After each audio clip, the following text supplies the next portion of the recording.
Olá, boa noite a todos. Hoje estamos aqui com o Rotary Club. Vamos falar um pouco hoje sobre dados e esse mundo digital. Primeiramente, eu quero passar a palavra para o presidente do Rotary Club, o doutor Leandro, né? Por gentileza, faça as honras. Ok, perdão. Boa noite a todos, a doutores, as doutoras, senhores e senhoras, companheiros e companheiras. Eu declaro aberto os trabalhos deste evento e agradeço aqui a presença de todos, em especial dos palestrantes, convidados. Passo a palavra à doutora Silvana para que dê continuidade ao nosso evento. Obrigada pelo convite, é um prazer estar aqui com vocês. Eu passo a palavra para o doutor José. Quero primeiramente agradecer por esse convite, por estar aqui presente e poder fazer parte desse dia tão especial. Doutor José, contigo. Prezado companheiro José Leandro da Silva, presidente do Rotary Clube de São Paulo, Moca. Prezados companheiros e companheiras do nosso amado Moca. Prezados convidados e convidadas. Hoje, o nosso clube, o amado Moca, honradamente, recebe ilustres palestrantes para o tema tão importante como o do cuidado com os nossos dados pessoais na era digital. Recebam os palestrantes os nossos sinceros agradecimentos. Doutor Oscar Valente, juiz federal, doutora Silvana Oliveira, coordenadora técnica do Núcleo de Provas Digitais, doutor Lugeiro, advogado criminalista, especialista em crimes cibernéticos e técnico em provas digitais, doutora Isabel Escorcio, advogada, especialista em provas digitais. O meu discurso será breve, menos ainda que o tempo de 10 minutos para cada orador, combinados com a nossa parceira nesse evento, a doutora Silvana, do Núcleo de Provas Digitais. Tenho me perguntado o porquê do tema deste evento, sobre os cuidados com os nossos dados pessoais, desperta tanta atenção. Sem dúvida, é porque a nossa vida social, hoje, depende da troca ou da cessão dos nossos dados pessoais. Esta é uma das principais características da era que vivemos, a era digital. Destaco alguns exemplos da necessidade de troca ou cessão dos nossos dados pessoais, como o nome, o CPF, endereço, impressão digital, imagem profissional, profissão, senhas e mais senhas. Quantas senhas nos são solicitadas, não? E assim por diante. Se vamos à farmácia, pedem o nosso CPF ou dados do nosso plano de saúde, além de outros. Se realizamos alguma movimentação bancária, vários dados são solicitados conforme o tipo de movimento financeiro. Ao prestar declaração de renda, então, quantos e quantos dados a Receita nos exige? Se navegamos em algum site, solicitam a concordância na coleta dos nossos dados. Em muitos prédios condominiais, de escritório ou de residência, pedem a nossa impressão digital. Se vamos a um laboratório fazer exames médicos, inúmeros dados nos são solicitados, e por aí afora.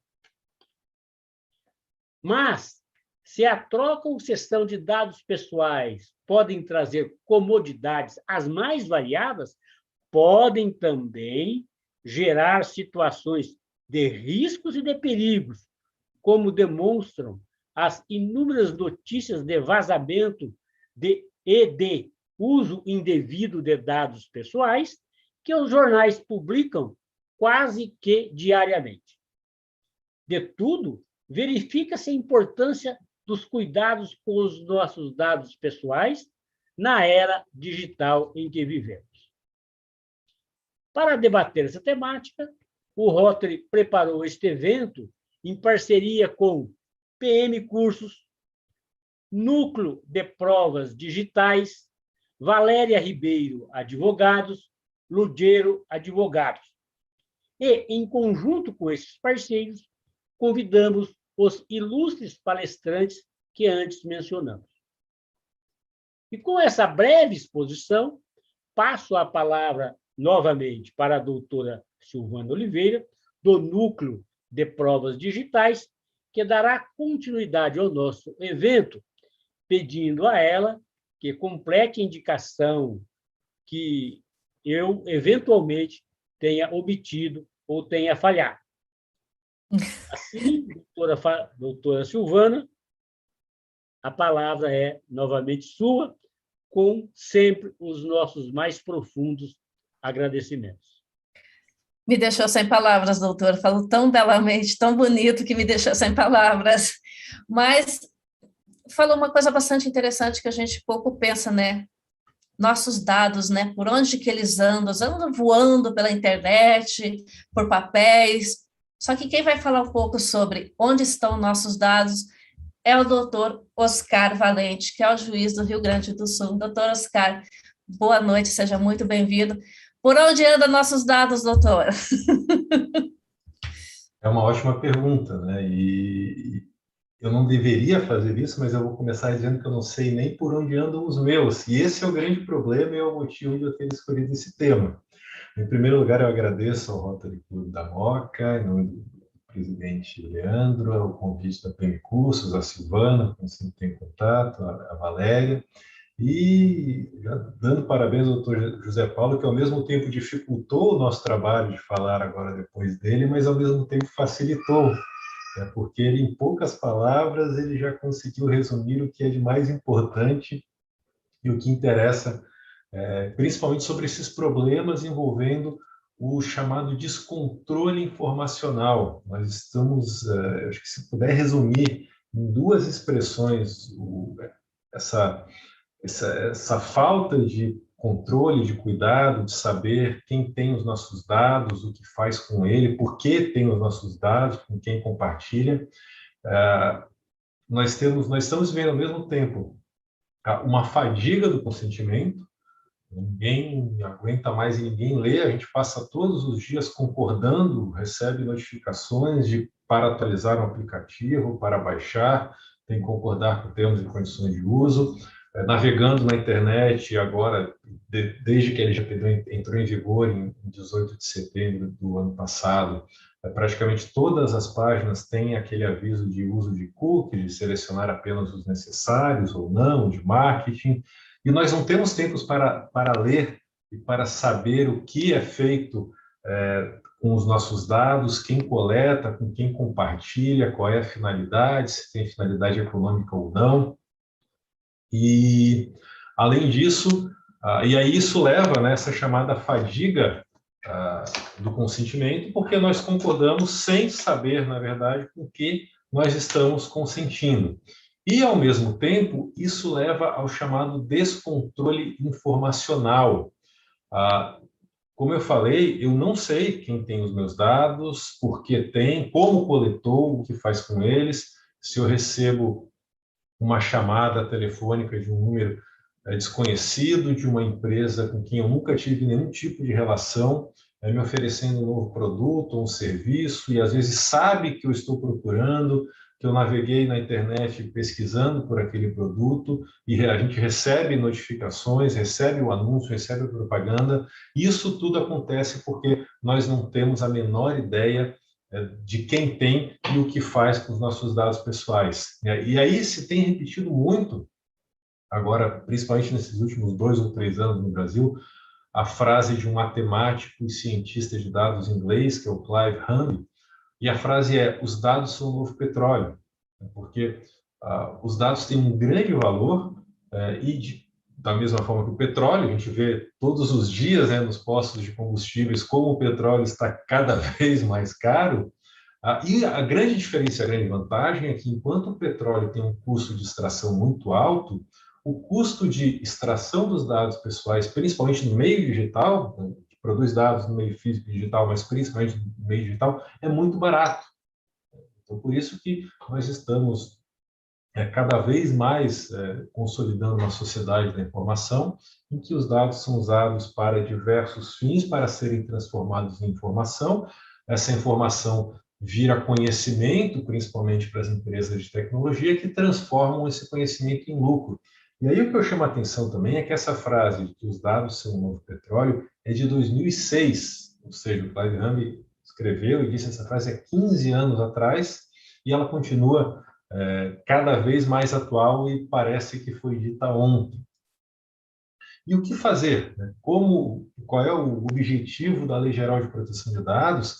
Ela veio principalmente, ela surgiu nesse contexto de total descontrole sobre quem coleta e quem trata os nossos dados pessoais e uma terra sem lei. Eu sempre gosto de lembrar que o Brasil está, apesar de antes tarde do que nunca, o Brasil é um país bastante atrasado nesse ponto, porque nós levamos quase 20 anos para termos um marco civil da internet. A internet comercial no Brasil começou na metade dos anos 90, 95, 96, e o marco civil da internet só vem em 2014, e já está defasado, porque foi uma lei criada pensando no acesso à internet em um computador e por meio do navegador.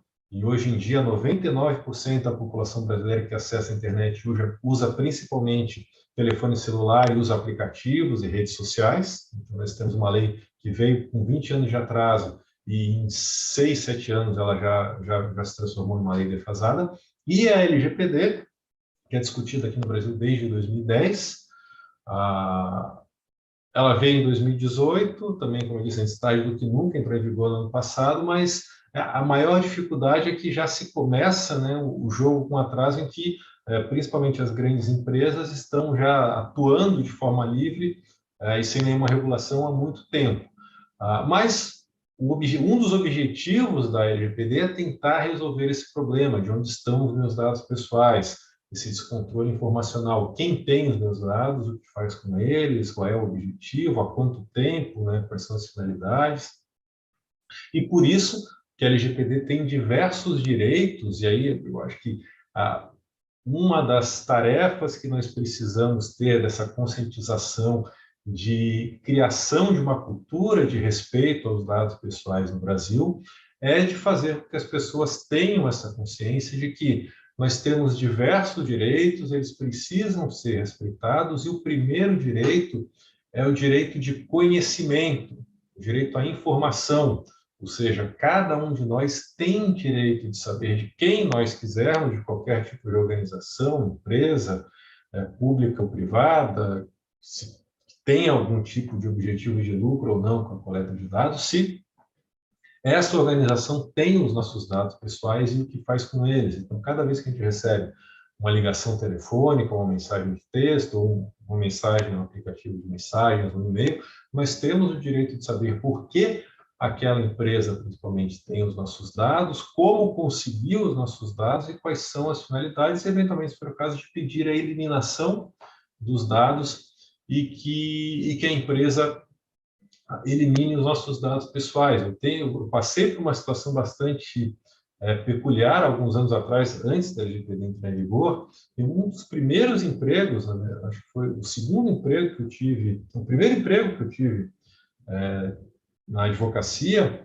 foi num escritório que trabalhava, tinha sucursais aí em vários pontos do país, um escritório muito grande. Eu tive que abrir uma conta em determinado banco para receber o meu salário.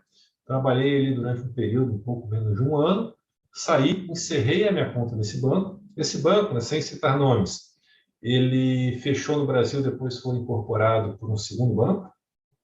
Esse segundo banco também fechou, era um banco, foi incorporado por um terceiro banco inglês, que também encerrou suas atividades no Brasil, e por último foi incorporado por um outro banco e esses bancos foram todos vendendo a sua base de dados, e há 2 anos atrás, quando comecei a lecionar numa universidade aqui na região, pagava o salário de funcionários, professores em um determinado banco, eu fui abrir uma conta salário nessa agência e descobri que esse banco tinha o meu cadastro de 15 anos atrás, quando eu tinha aberto e encerrado a conta nesse banco do meu primeiro emprego como advogado no escritório de advocacia. Qual é a necessidade de... Daí eu dei exemplo de banco, mas poderia ser qualquer tipo de organização. Qual é a necessidade de se ter esse armazenamento de nome, CPF, RG, o endereço totalmente desatualizado, de nome dos pais? Né? Isso só gera riscos. Isso também é outro ponto que eu tenho chamado a atenção para as organizações que são controladoras de dados pessoais. Quantidade não é sinônimo de qualidade. Né? Qual é o sentido de ter dados desatualizados de uma pessoa que não era mais cliente, armazenado durante 15 anos e ir repassando esses dados para outras instituições que foram incorporando ao longo do caminho? Né? Isso violaria hoje a LGPD pela total falta de necessidade e o dever de eliminação dos dados pessoais. Né? E nós temos uma cultura, que eu brinco, digo que é de acumuladores compulsivos de dados pessoais.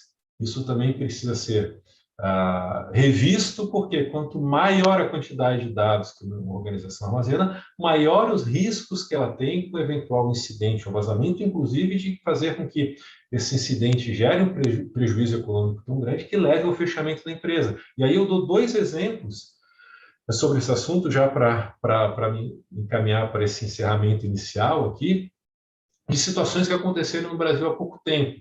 Em 2019, nós tivemos um vazamento no Detran do Rio Grande do Norte, se eu não me engano, de aproximadamente 80 milhões de CNHs. Houve uma invasão ao sistema do Rio Grande do Norte e quem fez esse ataque conseguiu acesso a absolutamente todos os dados de todos os motoristas do Brasil. Qual a necessidade de o Detran de um estado armazenar a base de dados nacional, ter acesso a todas as CNHs do Brasil inteiro? Não há nenhuma necessidade. Isso poderia ter evitado esse grave incidente que aconteceu no Detran de um estado que permitiu acesso à base de dados de todos os motoristas do Brasil. Esse ano, nós tivemos 2 mega vazamentos, mais de 223 milhões de CPFs e mais de 1 bilhão de dados pessoais, CPF, nome, data de nascimento, filiação, entre outros dados vazados. O primeiro ainda está sendo discutido, não se sabe ao certo de onde, de quem era, de quem pertencia a essa base de dados, mas o segundo, que aconteceu em março, abril desse ano, pertencia a um sistema de emissão rápida de documento de identidade aí do estado de São Paulo. E aí eu pergunto de novo, qual é a necessidade de um serviço estadual de emissão de RG, que em tese só teria interesse de ter os dados das pessoas domiciliadas, no máximo residentes de São Paulo, ter uma base de dados nacional, ter dados de todas as pessoas com CPF no Brasil, seja vivas, seja falecidas, que moram no Brasil, que moram no exterior. Isso levou a um incidente que a gente certamente nós sofreremos as consequências disso ainda nos próximos anos, porque nós não sabemos, e aí esse descontrole quem teve até agora e quem vai ter acesso nos próximos meses e anos a praticamente dados pessoais de toda a população brasileira e a partir daí correndo risco de se praticarem fraudes, crimes, de criação de documentos falsos, de empresas e de abertura de contas bancárias a partir desse acesso a dados pessoais que não precisariam estar armazenados numa base de dados estadual. Então, nós temos muito trabalho pela frente, acho que a gente precisa instalar e desenvolver essa cultura de proteção de dados pessoais no Brasil, de respeito aos dados, de tentar reverter essa situação de descontrole para que a gente tenha um controle efetivo sobre os nossos dados pessoais, para que daqui a alguns anos eu possa dizer que eu sei, eu tenho uma margem de segurança para dizer que sei quem tem os meus dados e o que faz com eles.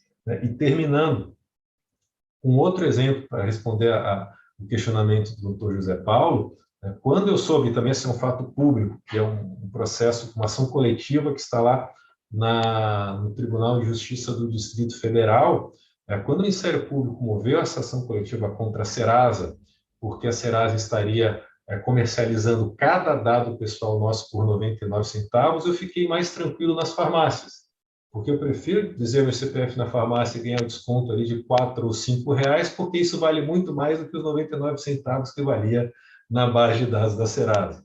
Então, muito obrigado. Eu devolvo a palavra de novo para a Silvana e fico aqui à disposição para a gente conversar e debater ainda sobre isso.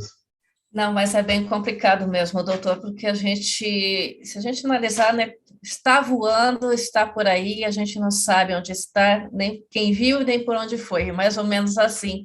E é bom atiçar a curiosidade do público um pouco. Eu quero agradecer aos nossos ouvintes, ao Silene Mesquita, boa noite, que bom tê-la aqui nos ouvindo. Ivonei, seja bem-vindo, boa noite. E conversas de WhatsApp, print. Então, isso hoje está gerando muita polêmica e muita discussão. Esse compartilhamento de informações, né? Que mal caiu no WhatsApp aqui, já está distribuído ali, quando não está numa lista de transmissão ou num grupo.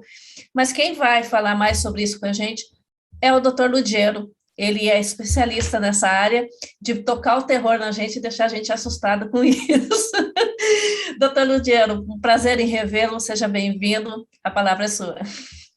Bom, primeiramente, boa noite a todos. Gostaria de agradecer o doutor Leandro pela oportunidade, doutor José Paulo, a todos os colegas, né, para procurar compartilhar um pouco de conhecimento, aprender com os colegas, porque o intuito é isso. Então, assim, eu vou começar com uma pergunta. Compartilhe prints de conversas que tenham no WhatsApp. Isso pode dar problema? Então, esse é um questionamento, porque hoje a gente utiliza, vamos pôr lá em grupos, coisas assim, os memes, e vamos compartilhar. Então, assim, nós temos que tomar muito cuidado com isso, porque já, segundo o Supremo Tribunal de Justiça, pode dar problema sim, porque terceiros somente podem ter acesso às conversas do WhatsApp mediante consentimento dos participantes. Daí vamos entrar o que a doutora Valéria brilhantemente falou ali. Cadê o termo de consentimento? Então, assim, ó, a dica. Você criou o grupo lá, já cria o termo de consentimento de compartilhamento.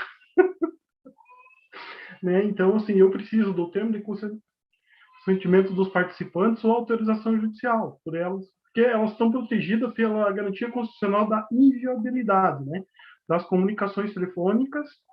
A divulgação é ilícita, gera o dever de indenizar. Então, esse é um entendimento da terceira turma, um entendimento muito recente. Então, assim, ele negou o provimento do recurso especial juizado por um homem que deu print screen, captou a tela em um grupo do qual participava, de WhatsApp, sem autorização dos outros usuários. E um dos usuários ali se sentiu ofendido, né, na sua intimidade, ele ajuizou a ação e ele divulgou as conversas publicamente, né, por conta do vazamento de dados. Então, ele foi condenado pelas duas instâncias a pagar uma indenização de 5 mil ao ofendido. Então, vale salientar que o vazamento ou a divulgação de capturas de telas do aplicativo, conhecido como print, é considerado uma violação da privacidade. Claro, o emissor, da privacidade do emissor. Claro, é aquela coisa, nós não podemos dizer que é certo, tudo aí, é 8 ou 80, não. Existe uma série de variáveis que devem ser consideradas em cada caso é um caso. Mas, assim, a dica é essa, assim, muito cuidado quando vocês... o grupo da família, o grupo de empresas, porque já pensou, agora vamos trabalhar na coisa. Hoje nós estamos no mundo do home office. O home office, então, assim, todo mundo ali está com as suas informações ali a todo tempo, e o WhatsApp, o Telegram são hoje ferramentas de trabalho. Mas já pensou, assim, o sigilo do advogado, uma conversa e acaba vazando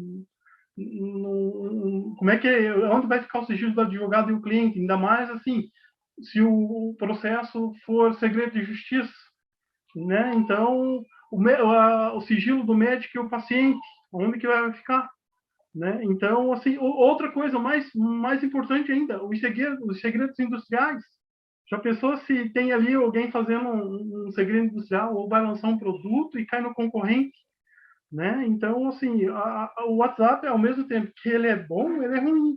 porque a dica é essa, assim, então se policiar muito, muito, muito, não sair compartilhando qualquer coisa. Outra coisa também que a gente vê muito, assim, é aquela coisa, assim, o pessoal compartilha aquelas fake news, e hoje já pode, a legislação está aí, então muito cuidado, você compartilhar aquele tipo de informação, sempre dá uma pesquisada, sempre dá uma procurada, existem sites ali que próprios para isso, para verificar se é fake news ou não. Então, a nossa rotina do trabalho, eu sei que nós estamos ali, muitas vezes focados ali, muitas vezes passa desapercebido, mas, assim, muito cuidado com esse tipo de compartilhamento, porque a expectativa ali do seu colega do grupo ou da empresa ali é que aquela informação fique entre vocês. Já pensou assim, digamos o seguinte, a conversa entre um marido e uma mulher ali, ou vamos mais adiante ali, já pensou a conversa do marido com a amante, ou vice-versa, a mulher com o amante dela. Então, muito cuidado com esse tipo de coisa. Então, assim, esse compartilhamento acaba sendo configurando uma ilicitude de conduta. Então, assim, em apertar de síntese, considerando eventuais episódios em que os órgãos de investigação realizaram o manejo livre dos smartphones. Então, aquela coisa assim, eu abordei isso porque aquela coisa, eu consigo, o que eu falei no WhatsApp ali, ninguém vai ficar sabendo. Não, já existe ferramentas, já existe procedimento para espelhamento. Então, assim, basta uma autorização judicial, eu consigo quebrar a criptografia desses aplicativos. Então, assim, não entre naquela coisa assim, porque o meu WhatsApp é 100% seguro. Nesse mundo digital, nesse mundo virtual, nada é 100% seguro. Nada, nada, nada, nada, nada. Da mesma forma que existe, e eles usam muito esse tipo, a ferramenta muito utilizada para quebrar, para verificar, para investigar, é a engenharia reversa, que é aquela que, digamos o seguinte, é a ferramenta que eles utilizam para fazer o reverso. O criminoso, ele está lá para te pescar o seu dado. Então, hoje, empresas de segurança já fazem engenharia reversa. Ele vai fazer assim, as ferramentas para verificar como eles pescaram os seus dados. Então, assim, hoje, até essa semana, vendo uma recente pesquisa, todo mundo acha ali que a privacidade do WhatsApp é 100%. Já não é.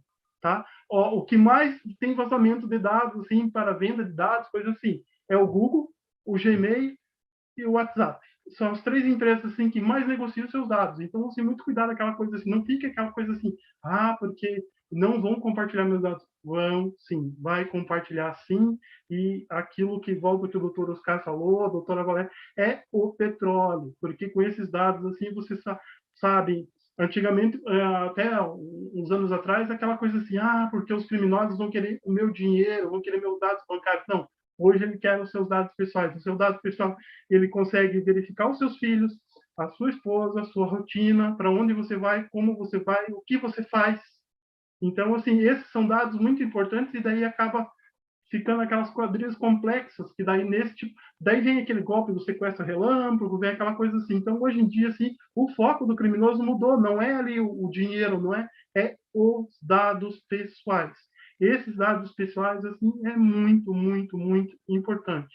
Então, assim, esse é um assunto muito instigante, é um assunto bem, bem bacana, para se ficar assim, nós ficamos a noite inteira discutindo, debatendo, porque assim, mas como nós temos o tempo curto, né, então eu vou terminando por aqui, deixar a curiosidade para todo mundo, assim, plantar aquela coisa assim, muito cuidado. Então, assim, quando você for compartilhar, entrou num grupo de empresa, da família, sempre perguntar assim, será que quem está no grupo vai compartilhar meus dados? Será que quem vai acontecer, vai mandar mensagem?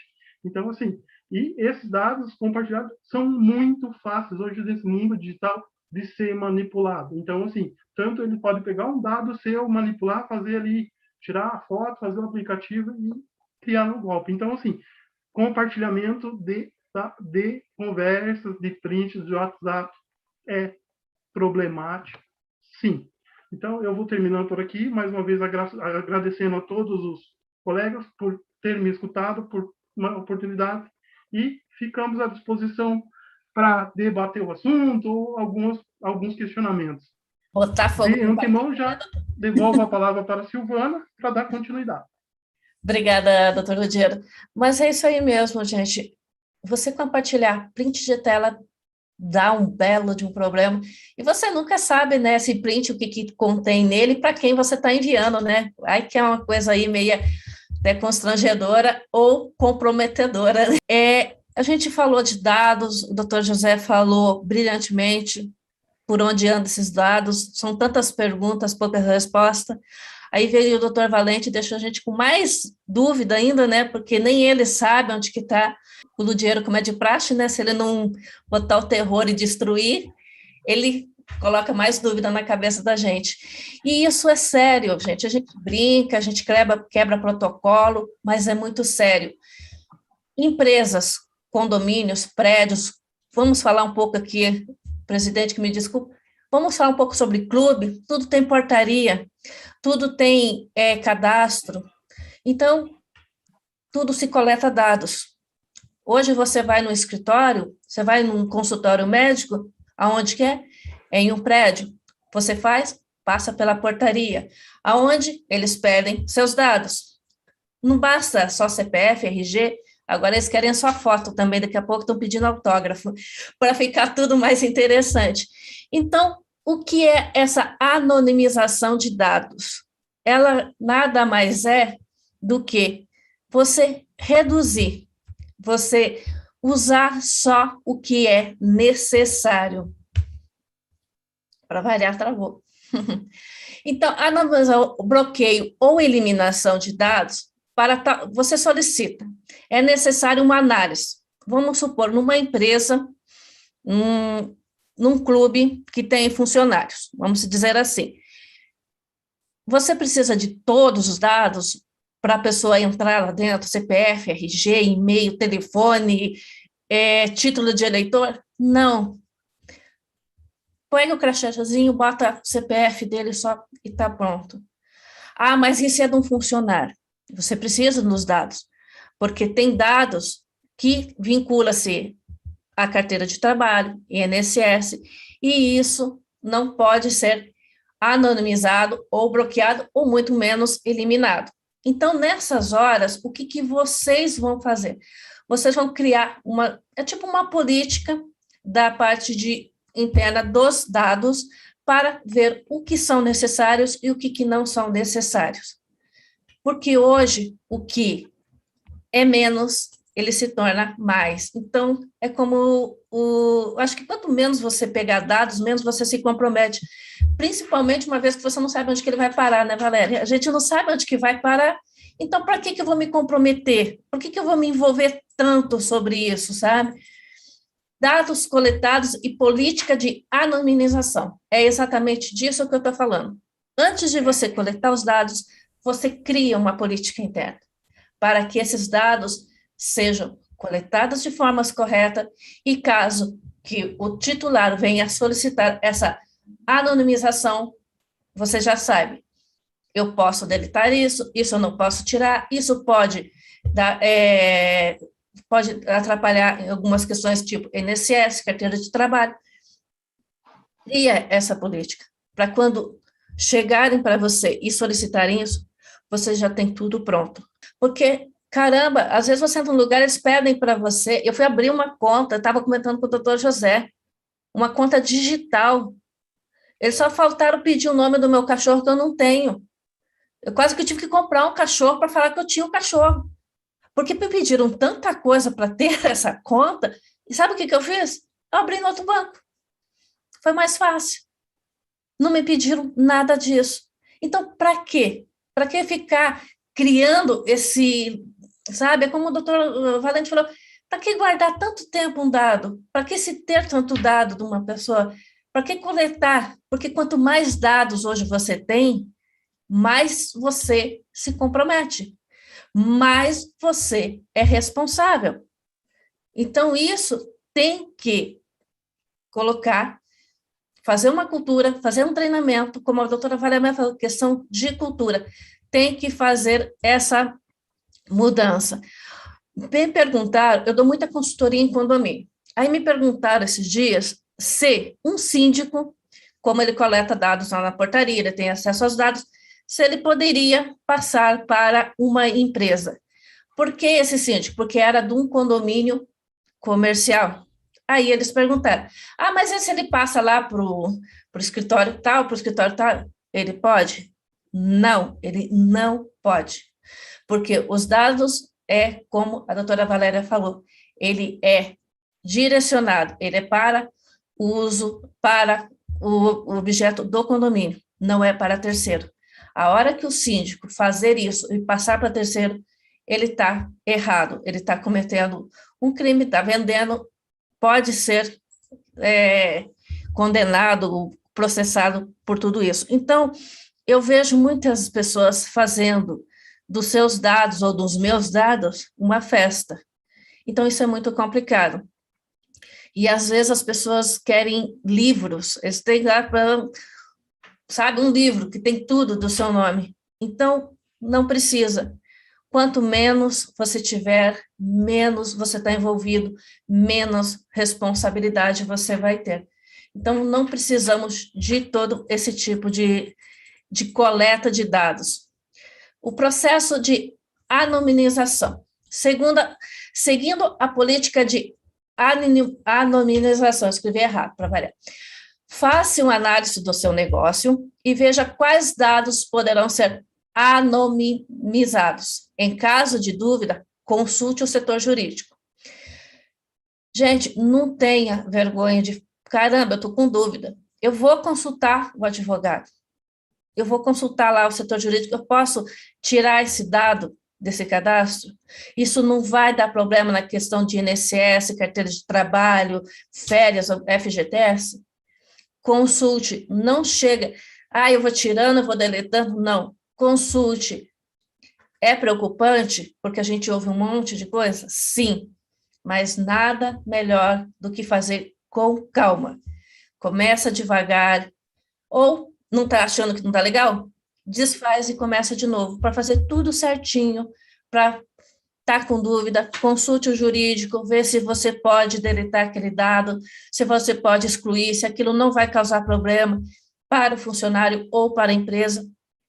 Não custa, porque dependendo do dado, ele não pode ser anonimizado. Esses dados são dados enviados para o INSS, como eu falei agora há pouco. Então, temos que tomar esse cuidado também. O artigo 5º, para os fins dessa lei, considera-se 3. Dados anonimizados, dados relativo ao titular que não possa ser identificado, considerando a utilização de meios técnicos razoáveis disponíveis na ocasião do seu tratamento. E o 11, anonimização, a utilização de meios técnicos razoáveis e disponíveis no momento do tratamento, por meio dos quais um dos dados perde a possibilidade de associação direta ou indireta ao indivíduo. Então, são todas essas questões que vocês vão analisar. Antes de você coletar o dado, o que você vai coletar, quais dados eu devo coletar. Hoje, gente, numa primeira conversa ou numa visita num condomínio, num consultório, uma entrada num clube, qualquer coisa, é o primeiro contato. O Ludiero que fala, né, que eu gosto muito de fazer protocolo. Eu crio muito protocolo. E eu fiz um pré-atendimento, que foi um protocolo, que é um protocolo. E eu procurei o mínimo de dados possível colocar nesse protocolo. Por quê? É um pré-atendimento. Eu não sei se esse atendimento vai surgir frutos no futuro. Eu não sei se desse atendimento vou ter um contrato de prestação de serviço. Eu não sei. Então, pré-atendimento, esses dados para mim já está bom. Eu não preciso mais do que isso. Eu não preciso de todo o rol da vida dele. Por que eu vou precisar? Eu preciso saber do nome dele, talvez do CPF, um endereço de e-mail, de telefone, para que eu possa entrar em contato, e o histórico do que se trata. Mais do que isso, não vejo o porquê. Eu vou só conversar como nós estamos conversando aqui. Imagina se a gente vai fazer uma live daqui a pouco, a gente vai pedir um monte de dados da pessoa. Isso é complicado, né? Então, são situações assim. Quais dados devo coletar em uma primeira consulta ou atendimento? Isso é uma pergunta que faz. A gente, como o Dr. Valente mesmo falou, menos é mais. Quanto menos dados você tiver, mais tranquilo você vai estar, menos envolvido, menos responsabilidade você vai ter. Você tem responsabilidade com pouco, tem com muita, você sempre vai ter. Mas não precisa exagerar e ter tudo isso. Então, essa questão de dado é você coletar somente o que é necessário. Não, é que eu já tenho falado aqui, né? Não coletar o que nem deve, né? A gente acaba coletando um monte de coisa, né, Valéria? Para esses tipos de situação. Você vai em lugares assim que te pedem um monte de coisa e você vê que não é preciso, sabe? Não é necessário toda essa situação. Então, na realidade, acho que o que eu tinha para falar era mais ou menos isso mesmo, sabe? É vocês se conectarem, é vocês tomarem esse cuidado até na hora de você montar um protocolo de acesso ou de qualquer outra coisa, para você ter esse entendimento, que você não precisa de todas essas informações, você não precisa de tanta coisa, que como eles estão e de quem são. E quem vai falar um pouco sobre isso é a doutora Isabel Scorsi, que está aqui com a gente, e ela vai falar um pouco sobre esse mapeamento de processo todo, de dados ali, que envolve tudo isso que a gente estava falando. Boa noite, doutora Isabel, seja bem-vinda. Boa noite a todos. Eu agradeço aos doutores Leandro e José Paulo pelo convite, pela oportunidade de participar desse evento ao lado desses profissionais que já palestraram, que são competentes, estudiosos e grandes entusiastas do tema. E eu vou falar sobre o mapeamento de dados, que está inserido no contexto de adequação à Lei Geral de Proteção de Dados, comumente chamada de LGPD. Iniciado o processo de adequação à LGPD, é necessário realizar um mapeamento de processos e de dados na empresa, tarefa fundamental para viabilizar a execução e dar efetividade a um programa de privacidade e proteção de dados. Logo, existem dois tipos de mapeamento: o mapeamento de processos e o mapeamento de dados. O mapeamento de processos é uma técnica aplicada para ilustrar os fluxos da organização, partindo da perspectiva macro do trabalho, até atingir os níveis hierárquicos de subprocessos e atividades executadas. O mapeamento de processos tem por objetivo identificar as informações necessárias para detalhar o modelo de negócios e de serviços.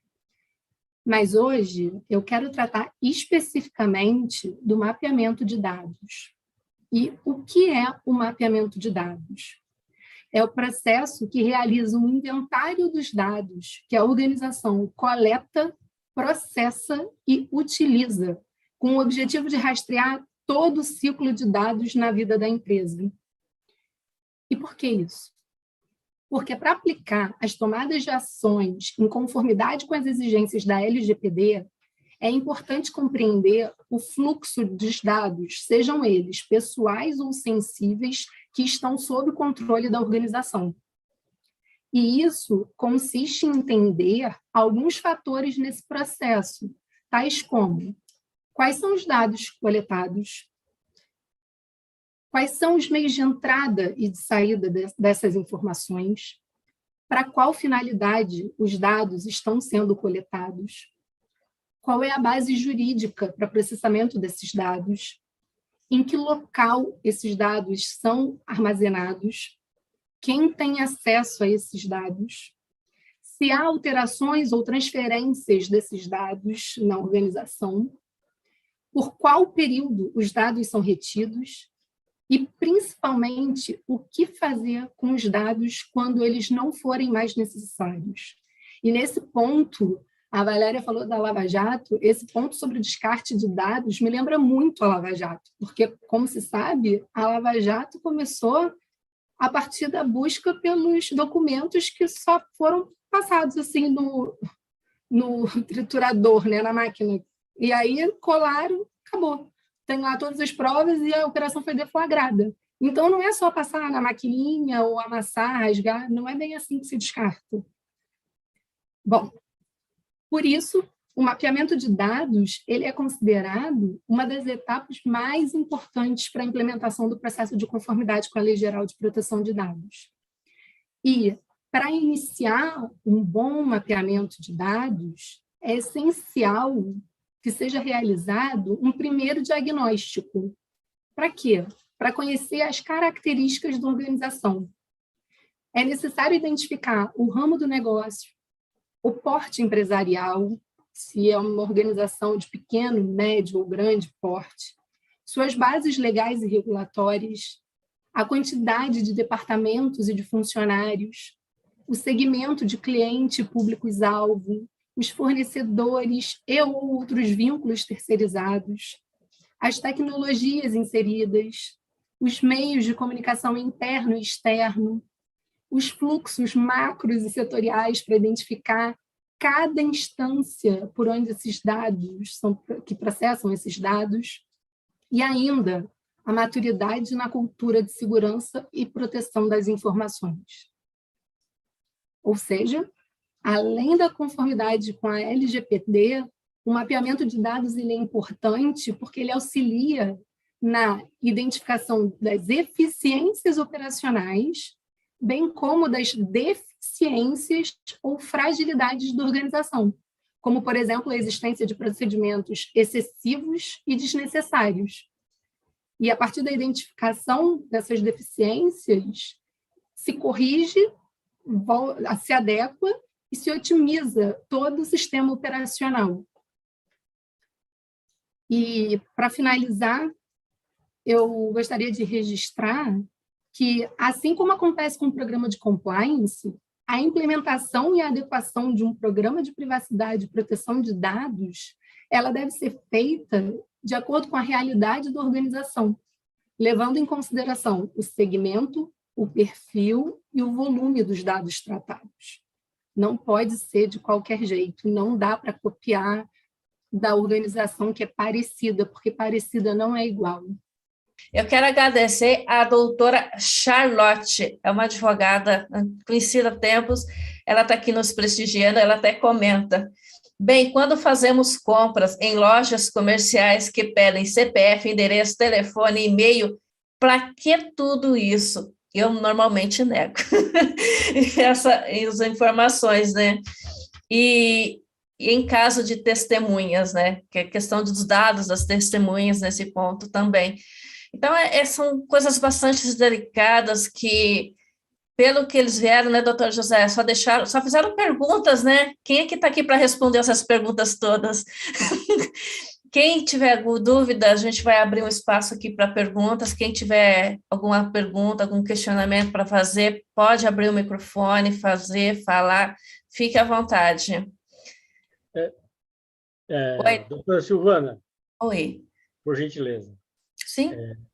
Olha, como é bom ouvi-los. Aprendemos com bom humor. Não é uma maravilha?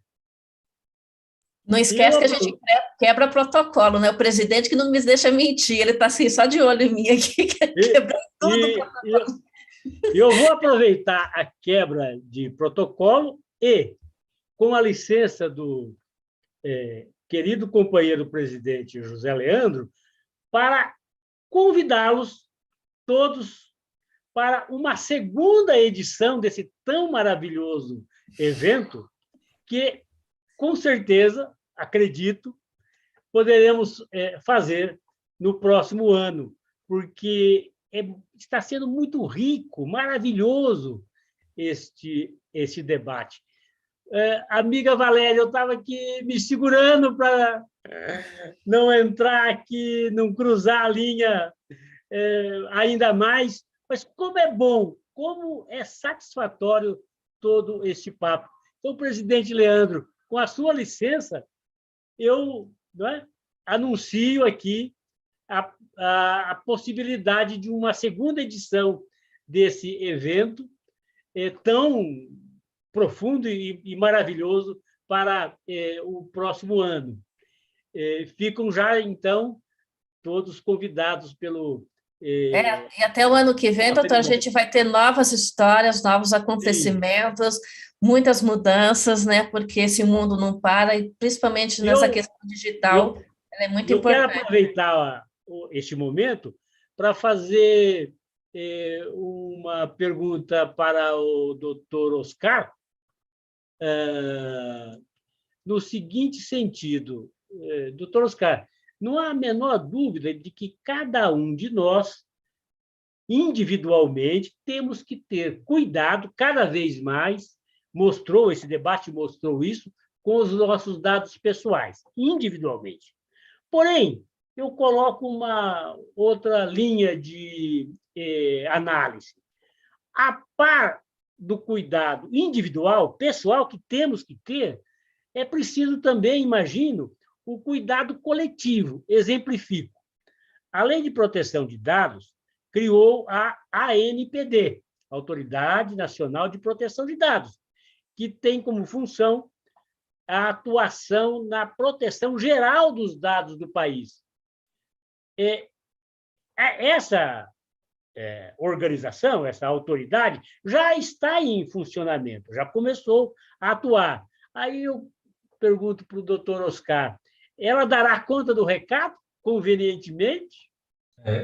Essa é uma questão difícil, porque a própria NPD sabe que não tem condições, é uma estrutura inviável, né, de fazer esse controle diário da quantidade de dados que circula no meio digital, principalmente no meio físico, que hoje nós não temos nem mais bem clara e bem definida essa fronteira, esse limite do que é físico e do que é digital, porque principalmente por causa desse aparelho aqui, que nós andamos com ele no bolso todos os dias, para onde vamos, deixamos do lado da cama quando vamos dormir, e tudo que nós fazemos é coletado, já é transformado em forma digital, seja a localização, às vezes o que nós falamos, o que nós pesquisamos, e essa é a maior dificuldade. Então, nem a NPD, nem nenhuma autoridade de proteção de dados no mundo teria capacidade para fazer esse controle em tempo real. Né? Por isso que a LGPD, como em regra, as leis de proteção de dados de outros países, trabalham com uma lógica que já foi falada aqui também, acho que a Valéria e a Silvana tocaram nesse assunto, de compliance.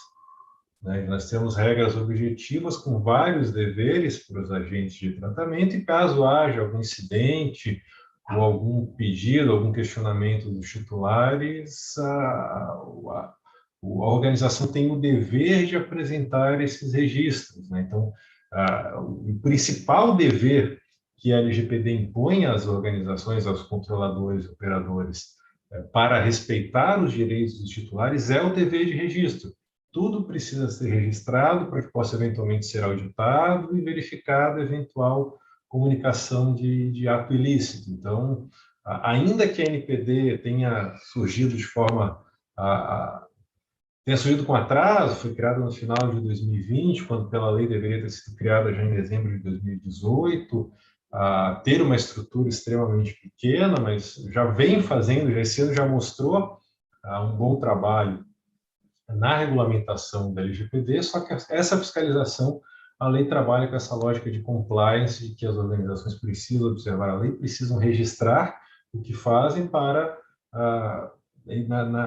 na ocorrência eventual de algum incidente, ou de alguma denúncia, alguma indicação de violação à LGPD, que essa organização deva, né, apresentar provas de que está cumprindo a lei, porque nessa área, né, de proteção de dados, não é inviável fazer essa fiscalização preventiva, seja de rotina, seja extraordinária, para verificar o cumprimento da lei. A lei sabe que isso é impossível. Não, com certeza. E a gente vê que daí nessa hora, quanto menos dados, você faz um tipo de uma proteção, né, doutor Oscar? Você faz a sua ata interna, como você deve fazer, como você deve coletar, até para, se alguém perguntar, você já está tudo certinho ali, mas o controle total é difícil. Como o doutor Ludiero está quietinho, ninguém quer fazer mais pergunta, eu vou fazer uma pergunta para ele, tirar ele dessa... Ele está quietinho lá no cantinho dele, né? E eu vou perguntar, eu estou com a tela todinha aqui, eu quero perguntar. Eu vi tem aqui, ó, turismo, tem uma pessoa aqui que é do turismo, e me veio uma pergunta, Ludiero. Se a gente sai, a gente viaja, tira fotos, e vamos tirar foto, é print daqui, print dali, e sempre fotografa outras pessoas. Essa pessoa, ela pode reclamar porque ela foi tirada junto com essa foto? Como é que você vê essa situação? Silvana, pode sim, porque é uma tendência mundial, é o famoso NFTS. Então, assim, a imagem ela vai ter o direito autoral. Então, assim, isso está na lei. Se a pessoa se sentir prejudicado, ela tem total direito de pedir indenização. Então, aquela coisa assim, é um ilícito, né? Não é um ilícito tipo criminal, mas é um ilícito civil. Então, assim, se um exemplo, eu estou vamos por lá, eu e a Silvana vamos viajar, estamos num congresso trabalhando, a Silvana tira uma foto nossa do congresso e começa a divulgar, fazer propaganda, aquela coisa assim, aonde fica o direito de imagem? Então, assim, com certeza. E indiretamente, principalmente, Silvana, se for com cunho comercial, com cunho de ganhar, angariar valores, se promover. Então, assim, é um ilícito, assim, muito cuidado. Então, acho que até uma vez eu e a Valéria conversamos sobre isso, assim, muito cuidado nas redes sociais. Daqui a pouco você não vai poder nem curtir uma foto nas redes sociais ali, porque nossa, será que a pessoa vai reclamar? Então, assim, quanto custa, né, Ludier? 10 mil, né? Isso, até você fez um post sobre isso, né? Quanto custa uma curtida, uma ofensa? Então, aquela coisa assim. E nós temos aquele problema também, Silvana, que digamos o seguinte, a captura de fotos lá, os criminosos lá, tipo, você está com a foto com a sua família, seus filhos, seu marido, aí eles acabam capturando ali e faz aqueles golpes. Eu tô com o seu marido, eu tô com o seu filho aqui sequestrado. Não, por favor, pai. Então, muito cuidado com aquela coisa assim. Então, redes sociais hoje, assim, é uma das dicas básicas. Prestar muita atenção quem curte as suas fotos, se é perfil novo, se tem, assim, muitos seguidores, mas não tem muita curtida, ou vice-versa, porque daí o pessoal faz aquela compra os seguidores. Então, muito cuidado, se poucos comentários. Então, assim, você, quando compartilhar, assim, muito cuidado. E respondendo aquela sua pergunta, né? Antes de você fazer uma foto, tirar uma foto, de perguntar, eu posso, tipo assim, nem que seja o consentimento tácito, mas você sim questionou, né? Eu vou tirar, você quer tirar? Muito, e assim, a gente sabe, eu mesmo não gosto de sair em foto, eu não gosto de tirar foto. Eu não gosto de tirar foto por causa disso, eu não gosto de tirar foto por causa disso. Tipo, tanto na minha área, assim, por ser criminalista, então, assim, você já tem que, tipo assim, procurar preservar mais a sua família. Então, já pensou, Silvana, se você, tipo, tá com a foto no turismo, fazendo uma coisa assim, e a foto digamos o seguinte, é uma pessoa que procurada, né, pela justiça, ou, digamos... Não, você está fazendo aquelas lives para mostrar o lugar, você mostra a pessoa que está sendo procurada ali. Exatamente, é um pai. Então, claro, nós vamos, não estou dizendo para a pessoa não tirar foto, tem que tirar foto, sim, mas assim, procurar, porque geralmente quando você tira foto, você foca em você. Às vezes, a flor, a natureza. Tipo, aqueles flagrantes ali, né? Mas daí a pessoa vê nitidamente que focou no parque, focou na área, não focou naquela coisa. Então, muito cuidado, quando você for tirar foto, assim, isso é a dica básica. Cuidado, tipo, colocar o foco em você, no parque, não na pessoa ali, não procurar. E se acontecer, naquela coisa assim, muito cuidado, porque hoje a rede social, principalmente nós trabalhamos ali a rede social aberta, né? Hoje ali, tipo, você tem ali o seu Facebook, o seu Instagram, ou outra rede social lá, que todo mundo pode curtir, todo mundo pode ver as suas fotos e coisas assim. E os criminosos, ele tem aquelas ferramentas que é propício para isso mesmo. Você colocou fogo no parquinho, Ludiero. Você colocou fogo no parquinho, que até o André está querendo fazer uma pergunta aí. Diga, André. Pode falar. Eu queria saber o seguinte, eu tô com 2 casos, né, de passageiros que compraram um pacote de viagem, na qual eles não querem entregar todos os dados para o fornecedor. E o fornecedor alega o seguinte, que se eu não entregar o RG, o CPF, todos os dados de acordo com o contrato que é regido pela operadora, né, ele não entrega o voucher, ele não entrega nada. Só que já foi tudo debitado no cartão de crédito do passageiro. Entendeu? Eu tô com esse problema, eu tô aqui, ó, com ele na outra linha, até por sinal, tentando convencê-lo a me dar todos os dados para poder fazer isso daí. E ele alega que agora ele se baseia na lei que existe, a LGPD. Então aproveita, pede para ele se inscrever no canal, dar aquele like, e quem é que vai responder essa pergunta, gente? No contrato que eu encaminhei para ele está justamente a informação, falando lá que ele autoriza as informações e dados, só que ele falou que eu recebi uma orientação que não é para falar isso. Eu estou com ele na outra linha, né? Aqui, porque ele está no multi agora e ele está falando que ele não vai entregar. E assim, agora eu estou com aquele problema, né? De acordo com o contrato, ele tem que assinar e autorizar essa divulgação de dados dentro do contrato para fornecer depois o material do voucher, da passagem aérea, tudo. E a operadora me fala que não vai entregar porque sem o contrato assinado, sem o CPF, sem RG, porque o que acontece para nós, na agência do turismo, o que nós temos? Quando se trata de uma viagem internacional, somos obrigados por lei federal a informar o CPF para a Receita Federal. Tá? Isso é lei, não temos como, burlar isso, né? Principalmente quando você manda pagamentos internacionais. E aí o Banco Central exige que eu divulgue de quem é esse pagamento, qual é o passageiro e qual é o valor desse pagamento, entendeu? Porque depois, futuramente, pode ser que a Receita Federal venha cruzar dados com o imposto de renda, se caso esse cliente informar no imposto de renda. Porque às vezes tem pessoas que não informam, que fez uma viagem internacional, que comprou dólares e tudo. E aí que eu acho que a Receita acaba pegando essa pessoa. Essa informação que vem em forma de avalanche, dizendo que os dados só podem ser usados com consentimento. Mas o que eu acabei de falar? Tem que ser analisado. Está com dúvida? Consulte o jurídico. Por quê? Não é só uma questão de empresa, mas é uma questão de particular. Você tem um coleguinha lá, amigo, advogado, tipo o doutor José, você vai lá e consulta ele. Vai lá e pergunta.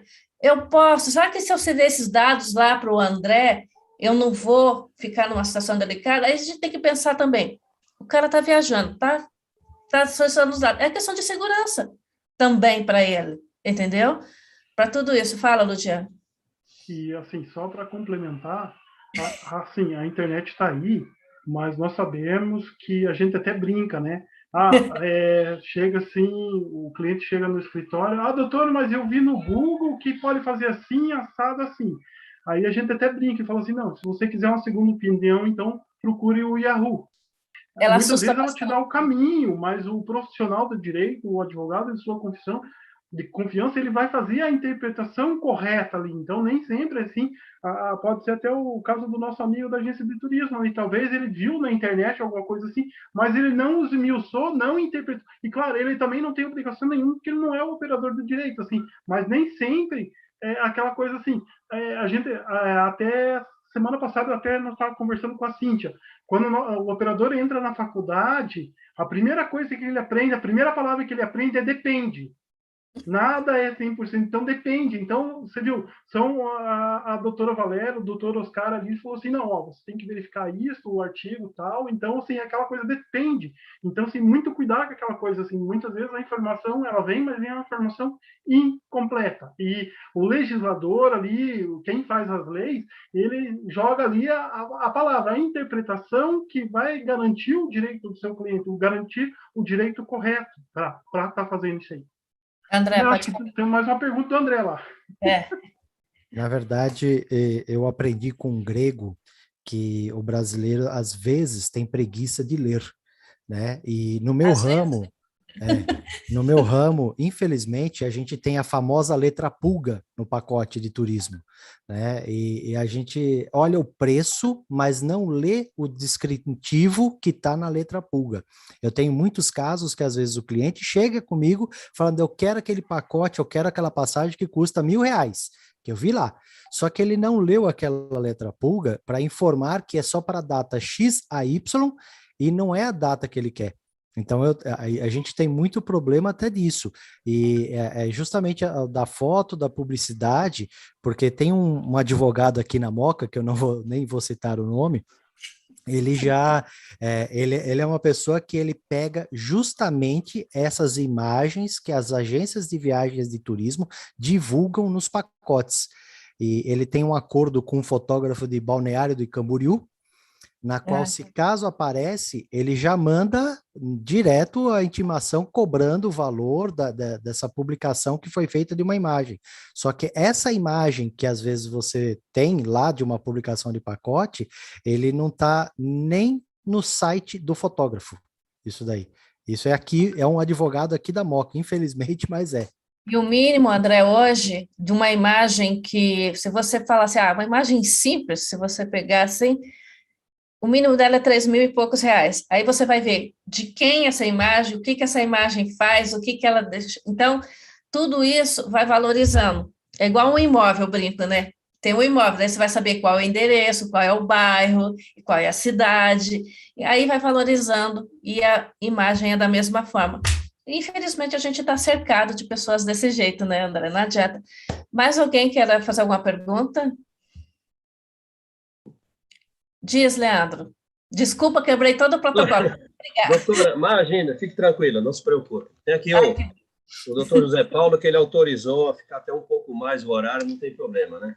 Eu vou fazer uma pergunta ao doutor Oscar Valente. Eu sou proprietário de uma pizzaria na Moca, nós falamos de pizza no início, né? E há muitos casos que as pessoas, a gente mesmo aqui, né, faz fotos de mesas, ou mesmo até da casa inteira, assim, lotada de pessoas, e, de repente, essa foto ela pode ir para uma rede social. Isso trará algum problema futuro por ter feito uma foto do meu salão com várias pessoas dentro e não peguei autorização nenhuma dessas pessoas? Isso pode vir trazer algum problema amanhã, doutor, para mim, para o estabelecimento ou não? Ótima pergunta, já vou fazendo a ligação com o doutor. Ele não vai te dar pizza, só te avisando, doutor, vai cobrar mais caro depois.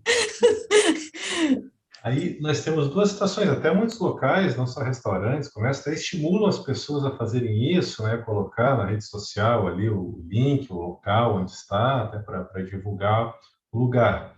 Nós temos duas situações diferentes. Uma, nesse caso, uma pessoa que está ali, tirou uma foto, publicou na sua rede social, como é uma imagem que ela fez para fins particulares, não tem objetivo econômico, não se aplica a LGPD, só que ainda assim a gente tem a proteção do Código Civil, de intimidade e de outros direitos da personalidade, inclusive da imagem das pessoas que estão ali, aparecem naquela foto, não autorizaram e não pediram para aparecer naquela foto, né?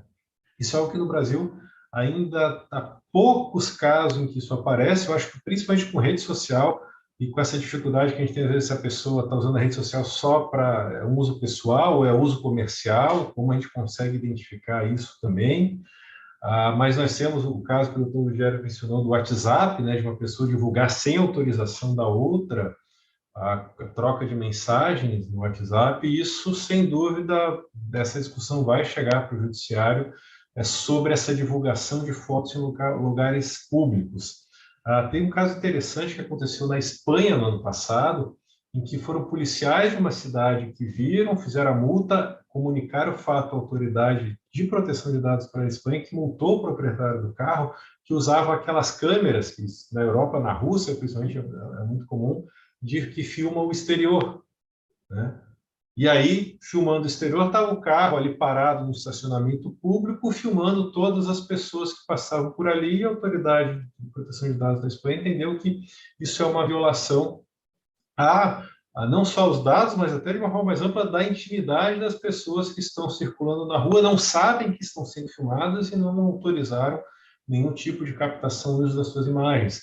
Se eu não me engano, também na Finlândia, agora não vou me recordar o certo país, uma situação que aconteceu no ano passado, uma empresa de táxis instalou as câmeras em todos os carros para proteção, para a segurança dos motoristas e também dos passageiros, e não informou as pessoas que as câmeras filmavam áudio e vídeo, ou seja, estava não só gravando a imagem das pessoas, mas a conversa que elas tinham ali dentro.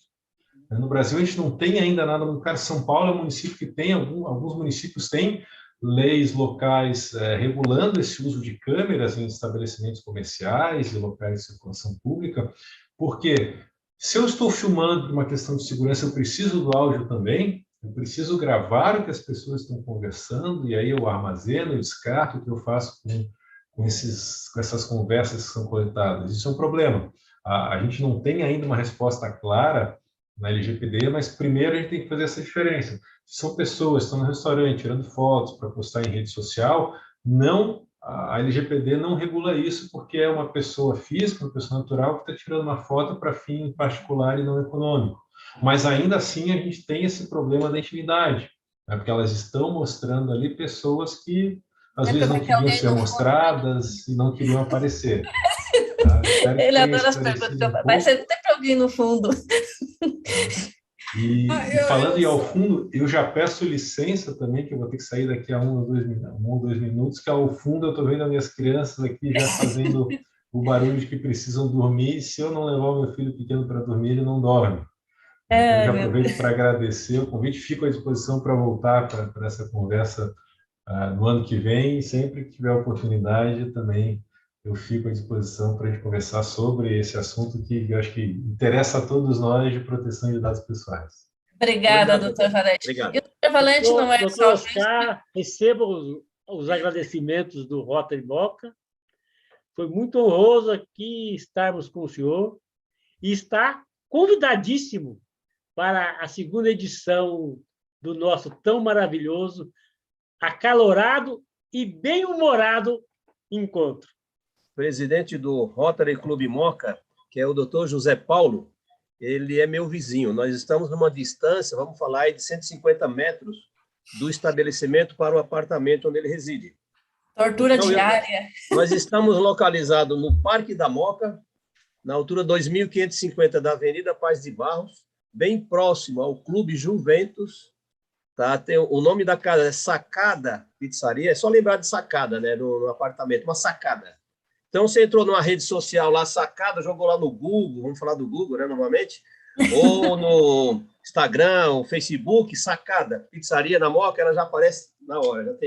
Já é uma casa que tem 47 anos que existe no mesmo endereço, na Moca. Eu tenho ela com a minha família há 35 anos. E aqui só construímos amigos, boas amizades, e, enfim, estamos aqui há todo esse tempo aí. Mas será um prazer imenso receber sua presença aqui. Eu faço por favor, questão. Vindo aqui, só através não sei que você vai conseguir anotar talvez aí, mas o meu telefone é o 99624 99 no chat, Leandro, depois aí, se você quiser. 624 9393. É o meu particular, pode mandar mensagem, ligar, pode... Doutor Ludiero, falem. Só para complementar o que o doutor Oscar falou, assim, que vai chegar no judiciário, já chegou, tá? Principalmente nós criminalistas, aquela coisa assim, filmagem das abordagens policiais. Os policiais já estão entrando, que é aquela coisa assim, causando uso de imagem. Ou, digamos assim, que o policial abordando ali o suspeito, e daí está nas redes sociais. Então, no Paraná aqui, já existe julgados assim que coube ao Estado do Paraná indenizar a vítima, tipo, o abordado pela equipe policial e vice-versa. O abordado teve que indenizar os policiais, assim, porque usou uso de imagem. Então, aqui, geralmente, assim, o que o pessoal está fazendo muito, assim, embaçando as imagens, para evitar esse tipo de coisa, para aquela coisa. Então, aquilo que o doutor Leandro falou, uma sacada seria isso, você tirar assim, para evitar problemas futuros e embaçar a imagem, só deixar você respondendo a pergunta da Silvana também, no turismo lá, para evitar o futuro, embaça a imagem. Leva o fundo verde, Luder, leva o fundo verde. Mais uma vez. Agora, eu quero agradecer à doutora Charlotte, que até ela colaborou aqui com um pequeno texto. Acredito que essas pessoas que estão fazendo sua primeira viagem, são essenciais essas informações para se realizar um contrato de viagem. E falando nisso, a gente já está, acho que para encerrar, não sei se alguém mais quer falar alguma coisa, mas só para botar um pouco mais de pimenta nisso tudo, a gente sabe que quando nós estamos movidos com emoções fortes, Se alguém chega e fala alguma coisa no WhatsApp, o que, que você faz? Primeira coisa, você printa, faz um círculo e passa para frente. Isso é muito preocupante. Fora aqueles grupos de condomínio, que hoje não tem briga mais de vizinho, tem briga de WhatsApp, né? Então, é confusão lá dentro mesmo. Quando você pode registrar, eu vou entrar um pouco nessa seara, registrar esses dados como prova de uma ofensa, alguma coisa, e não ter as outras pessoas envolvidas, para que essas outras pessoas não questionem depois no judiciário, eu estou lá envolvida com aquilo lá. Então, tudo isso é um cuidado, a gente brinca, como eu falei com o Leandro, a gente quebra o protocolo, nós somos assim mesmo, não tem jeito, doutor Leandro, nós somos assim, mas o caso é sério, e toda brincadeira diz que tem um fundo de verdade, e essa é uma verdade, não tem nenhum fundo, ela é uma verdade, ela é uma realidade, que você, ali, você tem que se cuidar, você tem que fazer o seu cuidado, não fica no copia e cola, no cuidado dos outros, porque o do outro é bonitinho, como a doutora Isabel falou assim, é feito, é bonito, tem que fazer. Então, é esse tipo de coisa. Então, faça a sua segurança, o seu modo. Não fica copiando dos outros, porque o que serve para um não serve para você. E eu passo a palavra para o doutor José. Agora. Meus queridos amigos, foi muito bom reencontrá-los aqui.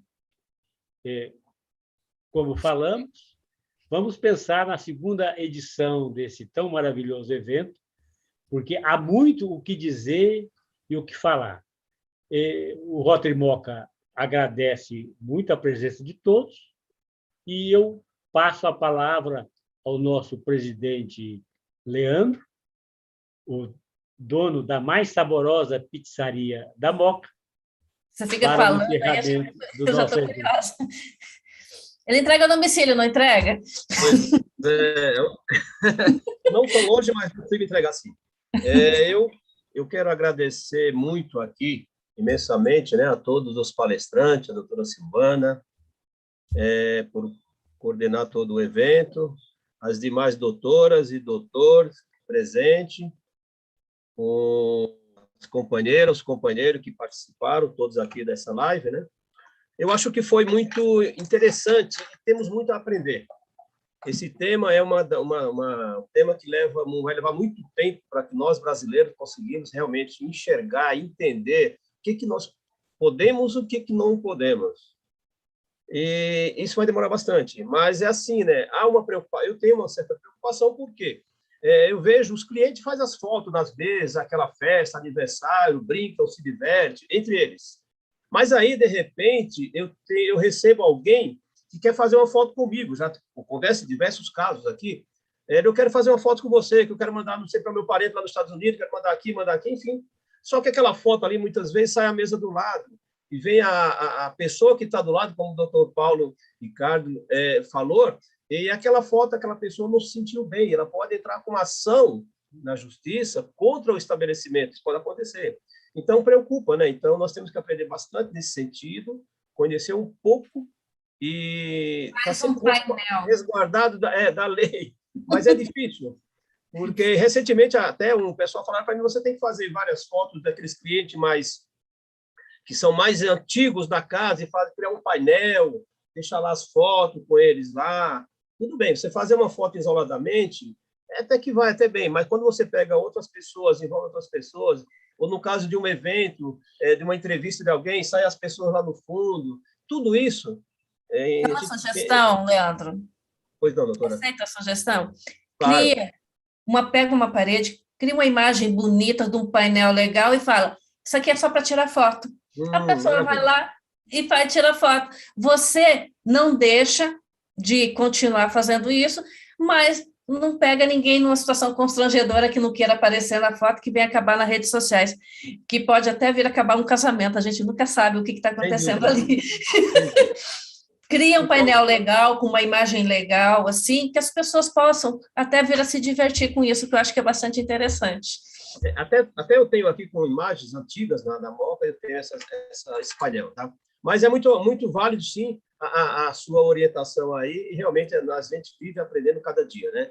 Mas tá bom. Então, se não vai ficar muito cansativo, eu quero agradecer um a um de todos vocês, todos esse excelente palestra de todos, né? E deixo o convite aberto à casa, quando estiver em São Paulo, nos procurar, para ter um papo pessoalmente, vir comer uma pizza, vou ver se gostar ou não, levar para a sua região, sua família. Eu gostei da pizza, é ótimo, não? E aceito perfeitamente o que o Dr. José Paulo falou, de uma próxima live, para que nós possamos se inteirar mais dos assuntos, conversar mais.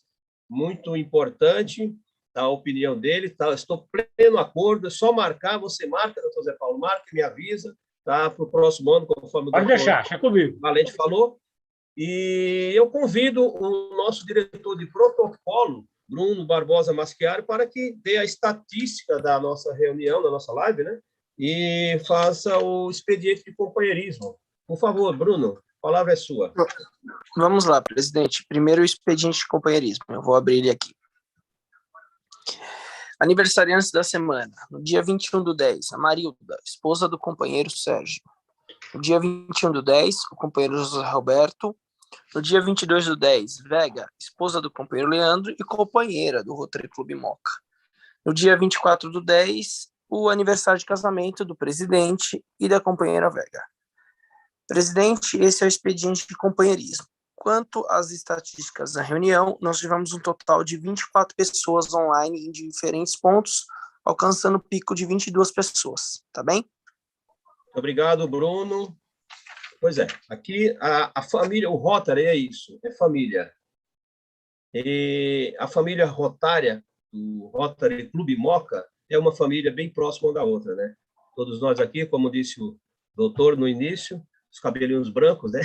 De cada um, mas é isso mesmo. E, então, eu sou rotariano, estou na gestão da frente do clube nesse ano, 21/22. A minha esposa também é rotariana, também está junto comigo. E assim, esposa de outros nossos companheiros que aqui estão, e também não poderam participar, talvez, por uma razão ou outra, mas é isso. O Rotary Moca é uma família que nós conseguimos e, com certeza, iremos levar isso à frente por muitos anos. E, mais uma vez, a todos, uma boa noite. Agradeço a participação, a presença, ao tempo que dedicaram a nós, a cada profissional que está aí, doutor, doutoras, estão todos aí. Muito obrigado. Ficamos aqui no aguardo de uma próxima data, tá? E dou por encerrado a nossa reunião de hoje. Obrigado. Obrigada, Leandro. Eu agradeço. Eu sei que vocês... eu cheguei para fazer a bagunça dessa família, né? Eu quero agradecer a todos vocês, agradecer por estar presente aqui, quebrando o não protocolo, mas se falando de um assunto muito sério, que a gente tem que estar atento em todos os dias da nossa vida. Quero agradecer ao doutor José, a Cíntia, o doutor Paulo Ludiero e os demais que aqui estão com a gente. Obrigada ao público que nos acompanhou essa noite.